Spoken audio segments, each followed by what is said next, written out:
Alhamdulillah, alhamdulillahi hamdan katsiran kama amal. Asyhadu an la ilaha illallah wahdahu la syarikalah, iyyahu na'budu wa iyyahu nasta'in, wa asyhadu anna Muhammadan abduhu wa rasuluh.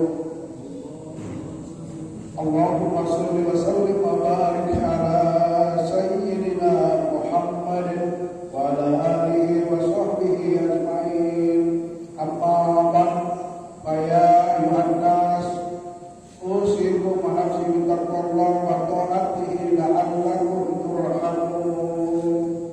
Hadirin jamaah salat Jumat yang dirahmati Allah, pada hari yang mulia ini, pada hari Jumat yang berkah, di tempat yang mulia, tiada kata yang patut kita ucapkan melainkan syukur kepada Allah Subhanahu wa taala yang telah melimpahkan kita akan rahmat dan karunia-Nya sehingga kita dapat menjalani kehidupan ini dengan penuh keridhaan Allah Subhanahu wa taala. Tidak lupa pula salawat dan taslim semoga senantiasa terlimpah tercurahkan kepada baginda kita Nabi Muhammad sallallahu alaihi wasallam yang merupakan contoh terbaik dalam menampilkan sikap syukur dan sabar. Kalau Allah tidak dengan kesabaran dan kegigihan Rasulullah sallallahu alaihi wasallam dalam memperjuangkan agama Allah ini, sudah barang tentu kita tidak bisa melihat indahnya dan lezatnya nikmat iman dan Islam ini. Jamaah salat Jumat yang berbahagia, dalam kehidupan kita keseharian terkadang hilaf dan salah itu tidak bisa kita elakkan. Sepanjang hari 24 jam terkadang kita berbuat kesalahan dan kehilafan kepada sesama, bahkan mungkin kepada Allah Subhanahu wa taala. Dalam Islam, salah satu cara yang biasanya dilakukan oleh seseorang ketika melakukan kesalahan adalah mengucapkan kalimat istighfar, yaitu memohon ampunan kepada Allah Subhanahu wa taala atas kesalahan yang telah dilakukannya. Kata istighfar berasal dari kata kafara yang bermakna mengampuni atau memaafkan. Di dalam kamus Al-Munawwir, istighfar diartikan 4 artian, yaitu mengampuni, menutupi, memperbaiki, dan mendoakan. Kemudian dalam perkataan ulama yang lain mengatakan bahwa istighfar adalah meminta ampun kepada Allah dari segala ucapan dan tingkah laku perbuatan yang kita lakukan dalam keseharian kita. Istighfar dapat berarti memohon ampunan, bertaubat atas perbuatan buruk yang telah dilakukan sebagai hamba, karena manusia sangat membutuhkan ampunan Allah, sehingga sangat dianjurkan untuk beristighfar, karena beristighfar dapat dilakukan dimanapun dan kapanpun setiap waktu, kecuali pada tempat yang dilarang oleh syariat Islam. Kita tidak tahu persis kalimat istighfar mana yang kita ucapkan setiap saat yang menjadikan Allah Subhanahu wa taala mengampuni kesalahan-kesalahan kita. Baginda Nabi Muhammad sallallahu alaihi wasallam yang diriwayatkan oleh Imam Muslim menyampaikan bahwasanya sesungguhnya istighfar itu selalu meliputi hatiku, dan sungguh aku selalu memohon ampun kepada Allah setiap hari sebanyak 100 kali.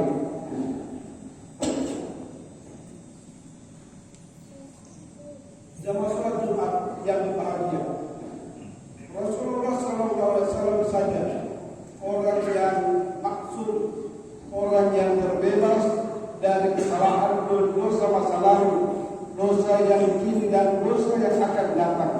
Setiap hari menyampaikan, mengucapkan kalimat istighfar 100 kali.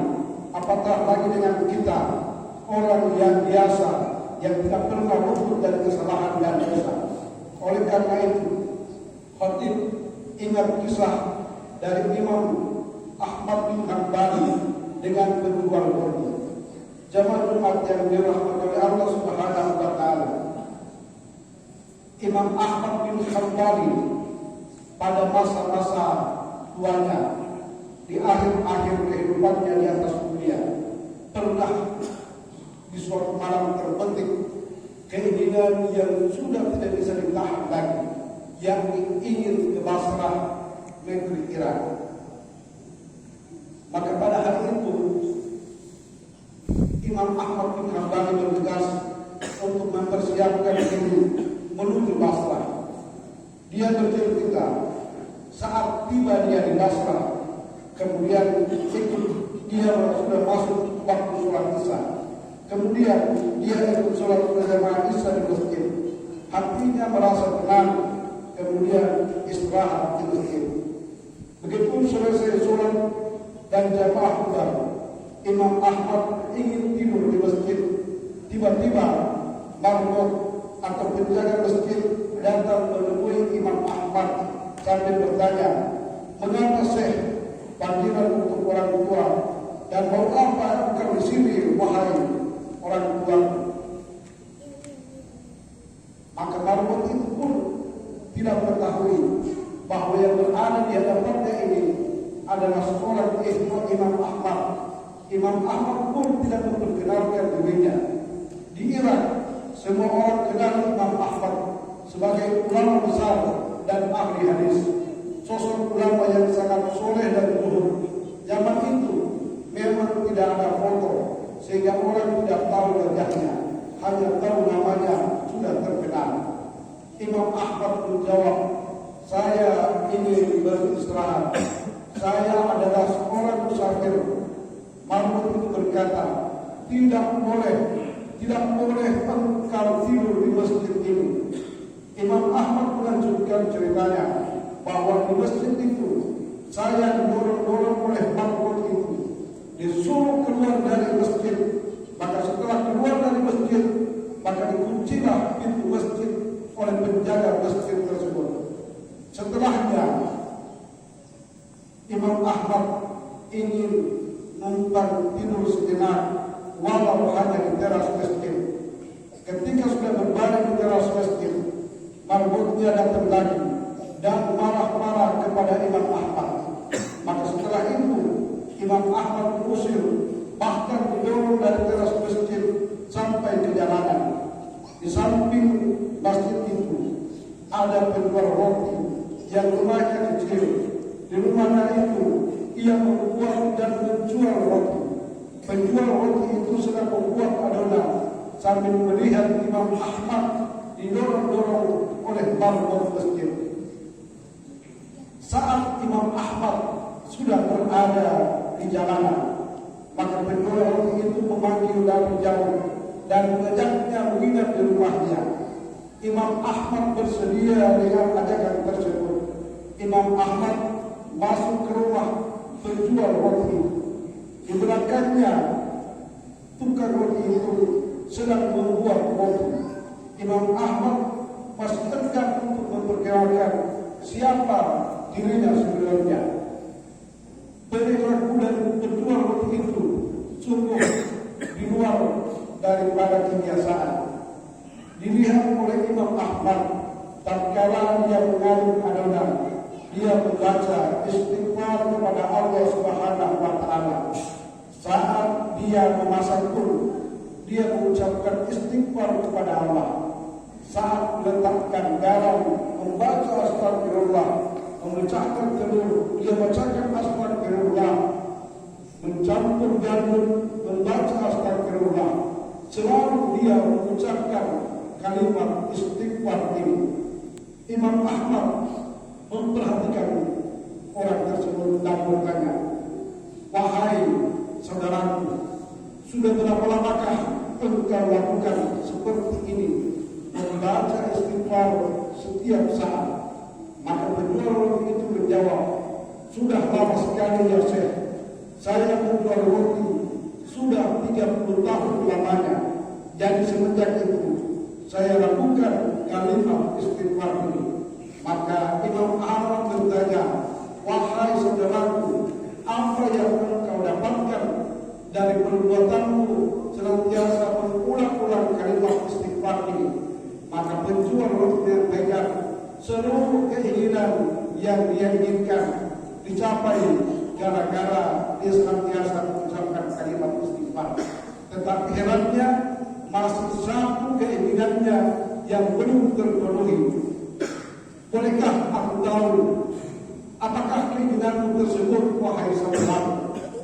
Maka penjual roti itu menyampaikan, satu keinginanku sebelum meneruskan nafas terakhir di atas dunia ini, sebelum aku berpisah dengan dunia, maka aku berkeinginan bisa ditemui, bertemu atau menjumpai imam besar Madinah yang bernama Imam Ahmad bin Hanbal. Sontak saat itu Imam Ahmad bin Hanbal mengucapkan kalimat takbir kepada Allah Subhanahu wa taala, menyampaikan bahwa gara-gara ucapan istighfarmu ini membuatku harus menempuh perjalanan jauh sampai ke Basrah ini, dan aku diseret-seret oleh bangkut masjid dari dalam masjid hanya karena ingin dijumpai olehmu. Oleh karena itu, hadirin jamaah Jumat yang dirahmati oleh Allah Subhanahu wa taala, sungguh sebuah keniscayaan bagi kita jika kita merupakan makhluk yang lemah. Selemah makhluknya kita mohonkan kepada Allah Subhanahu wa taala supaya Allah memberikan kekuatan kepada kita dengan cara kita bebas dari noda dan dosa, hilaf dan salah kepada Allah Subhanahu wa taala. Barakallahu li wa lakum fil Qur'anil wa nafa'ani wa iyyakum bima fihi min ayatin wa hikmatin. Wa taqabbalallahu minna minkum tilawatahu innahu huwal ghafurur rahim.